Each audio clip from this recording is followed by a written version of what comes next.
ये जो अलग अलग क्रिएटर्स के आप गर्दन में आप गांठ या लंप देख रहे हो उठा हुआ, इसके कई कारण हो सकते हैं। ये देख के सबसे पहले इंसान पैनिक करता है, सोचता है मुझे कैंसर हो गया। ऐसा नहीं है, इनफैक्ट मैक्सिमम केसेस में नॉन कैंसरस कारण होता है। ये वीडियो में यही डिटेल में डिकोड करेंगे। As a body equivalent certified radiologist मैं doctor Gaurav Gangware thyroid nodule से थायराइड की गांठों को बहुत ट्रीट करता हूँ और बाकी सारे लम्स को इवेल्युएट करने में हेल्प करता हूँ। सब कुछ बिना चीरफाड़ के, नो ब्लेड, कोई टाका नहीं, कोई स्कार नहीं। लेकिन ट्रीटमेंट्स और वो सब डिस्कस करने के पहले ये जानते हैं कि अगर कभी आप नींद में उठे, मिरर देखते समय, शीशा देखते समय आपको गर्दन में कहीं पे छोटी सी उठी हुई गांठ दिखी या कुछ केसेस में इग्नोर करके बड़ी गांठ, तब ये 4 कॉमनेस्ट कारण होता है। इसके बाद भी एग्जॉस्टिव लिस्ट है, बट ये 4 कॉमन कारण होते हैं और इन चारों की बात करते हैं, पैसे रिलेटिवली पहचाने और आगे नेक्स्ट स्टेप क्या करें। तो पहला एक कॉमन कारण है लिम्फ नोड एनलार्जमेंट।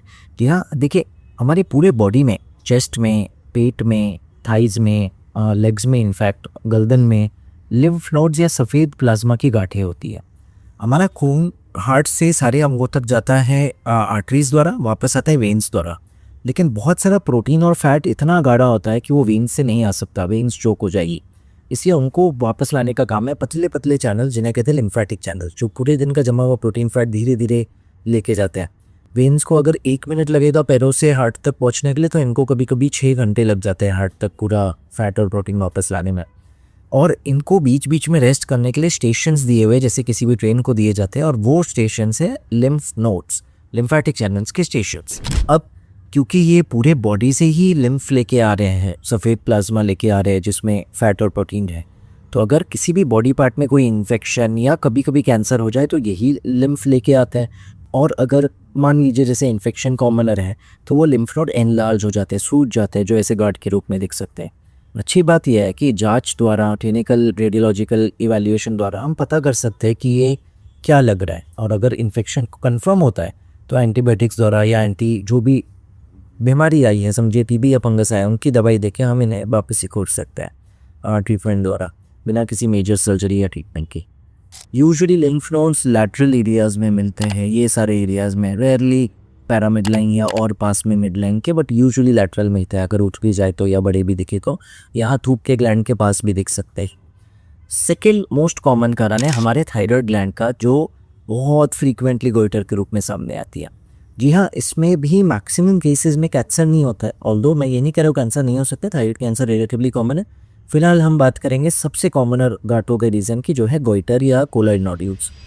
कई कारणों की वजह से जो अभी तक साइंस को पूरी तरह नहीं समझे हैं, चाहे वो आयोडीन डेफिशिएंसी हो, सेलेनियम जिंक डेफिशिएंसी हो, ऑटो इम्यून हो, हार्मोन इम्बैलेंस हो, गोइट्रोजेनिक फूडस्टफ्स हो, थायराइड में कुछ रसोली या गांठ जैसा बन जाता है थायराइड के डिजेनरेटेड सेल से। इसमें आपको मिडलाइन टू पैरामिडलाइन लंप मिलेगा, इस एरिया में या इस एरिया में मिलेगा, लेफ्ट या राइट में, कभी कभी बिल्कुल मिडलाइन में।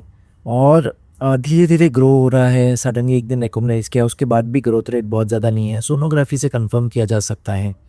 और अगर कॉस्मेटिकली अच्छा नहीं दिख रहा है, उठा हुआ है, आजू बाजू के स्ट्रक्चर्स पे प्रेशर कर रहा है, तो आज इसका इलाज बहुत सिंपली किया जा सकता है, लेजर्स या एंजियोग्राफी द्वारा। सर्जरी की भी ज़रूरत नहीं है, पर वो बात इधर नहीं करेंगे। आई बटन पे वीडियो दे रहा हूँ, एंड स्क्रीन पे भी दूंगा, वहाँ पे आप देख लीजिएगा। तो थायराइड नोड्यूल्स एक सेकेंड कॉमन कारण है। Usually lymph nodes, thyroid nodules दोनों ही बहुत ज़्यादा हार्ड नहीं होंगे, थोड़ा सा मोबाइल होंगे, रिलेटिवली फर्म होंगे। अगर आप ऊपर देख के सॉलो करो और आपको गांठ हिलती हुई दिखे तो मोस्टली वो थायराइड नोड्यूल है सॉलोइंग के साथ, या अगर जीभ निकाल के जीभ के साथ भी हिल रही है। अब इन दोनों के अलावा अगर साइड में या बीच में कोई गांठ है जो बहुत ही सॉफ्ट है, मोबाइल है, ऐसा लग रहा है जैसे पानी की गांठ है, तो थर्ड कॉमन रीज़न होता है सिस्ट, कॉन्जेनाइटली आनुवंशिक सिस्ट।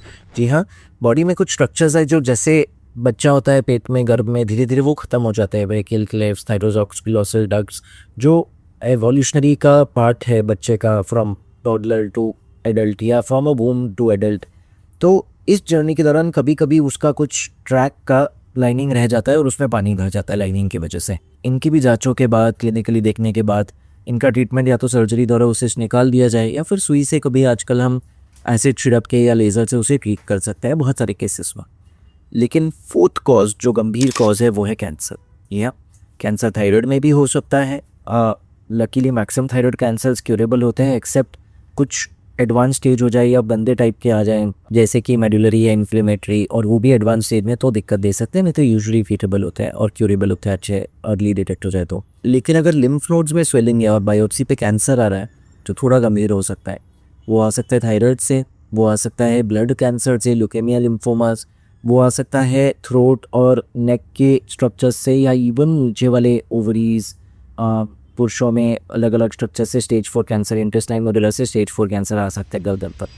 तो पॉइंट ये है कि हम कैसे जाने कि कुछ रेड फ्लैग है और हमें डॉक्टर को दिखाना है। अगर आपकी गार्ड ब्रो हो रही है, अगर फिक्स्ड है, ज़्यादा मूव नहीं हो रही है और बहुत हार्ड है, फर्म या सॉफ्ट नहीं, इसके वजह से आपको वॉइस चेंज आ रहा है, इसके वजह से खाना निकलने में दिक्कत आ रही है, वेट लॉस हो रहा है, और ऑफकोर्स अगर उसकी ग्रोथ हो रही है, आपको लग रहा है कि 6 महीने में ये यहाँ से यहाँ चले गया, एक नींबू से एप्पल बन गया, डेफिनेटली कंसर्निंग है। यूजुअली गले की गांठें बहुत फास्ट ग्रो नहीं होनी चाहिए, चाहे वो सिस्ट हो, नोड्यूल्स हो या लिम्फ नोड्स हो, अनलेस इन्फेक्शन हो ऑफकोर्स।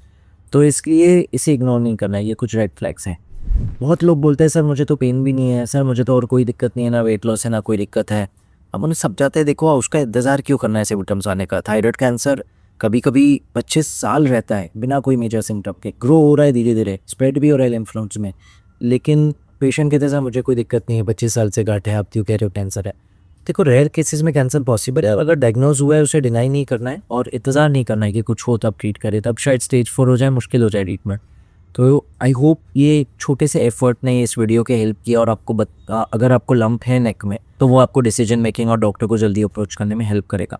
लेकिन अगर थायराइड का नोड्यूल है, डायग्नोज हो गया है, पता है गोइटर है, कैंसर नहीं है, कोलर नोड्यूल बोला गया है, और आपको सर्जन ने बताया कि देखो हेमीथायरॉयडेक्टोमी इलाज है, आधा थायराइड निकालना पड़ेगा, तब आप एक इंटरवेंशनल रेडियोलॉजिस्ट को मिल सकते हो, क्योंकि आज इनका इलाज छोटी गांठों का हम लेज़र द्वारा कर सकते हैं, रेडियो फ्रिक्वेंसी या माइक्रोवेव एब्लेशन कहते हैं।